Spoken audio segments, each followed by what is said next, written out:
Good morning, welcome, thanks for tuning in to Kilachari Torah's daily review of Maimonides' 613 Mitzvot, the Sefer HaMitzvahs, for Monday, December 27th. We're going to talk about two mitzvahs today that are found in Parshas Kedoshim, two interpersonal mitzvahs. If you look through this parsha, it talks Kedoshim Tihiyu ki kadosh ani. It says at the beginning of the parsha, you shall be a holy people, because I, your God, am holy. How to become a holy people? So, of course, we know about many, let's call them ritual mitzvot of mezuzah and of tefillin and of Hanukkah menorah and kosher, two sets of dishes, all this, not mixing milk and meat.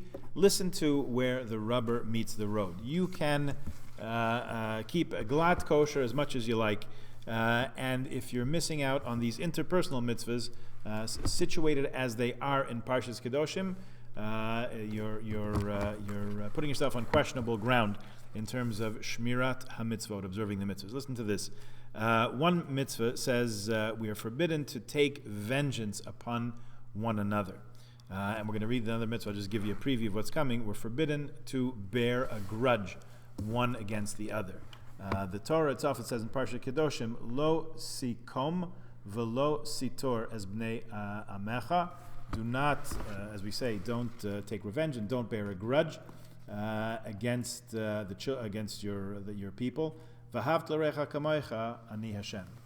Because you should love one. You should love one another as you love yourself. I am God. We spoke about the Havta l'recha kamocha, loving a fellow Jew, in the positive commandment. So now we're underscoring those two.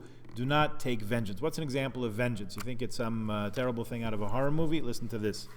The Sifra, one of the Midrashim, says, how far does the power of vengeance go? If person A says to person B, lend me your sickle, and the person refuses, on the next day, person B says to person A, lend me your hatchet, and he replies, I will not lend it to you, just as you refuse to lend me your sickle.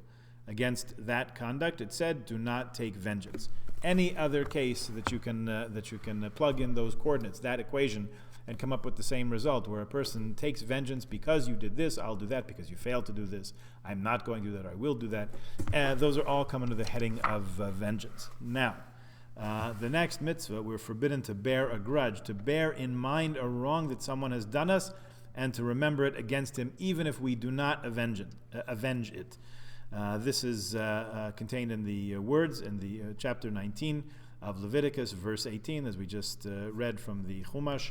Thou shalt not take vengeance nor bear any grudge. What's a grudge? The Sifra says, same Sifra, says, how far does the power of bearing a grudge go?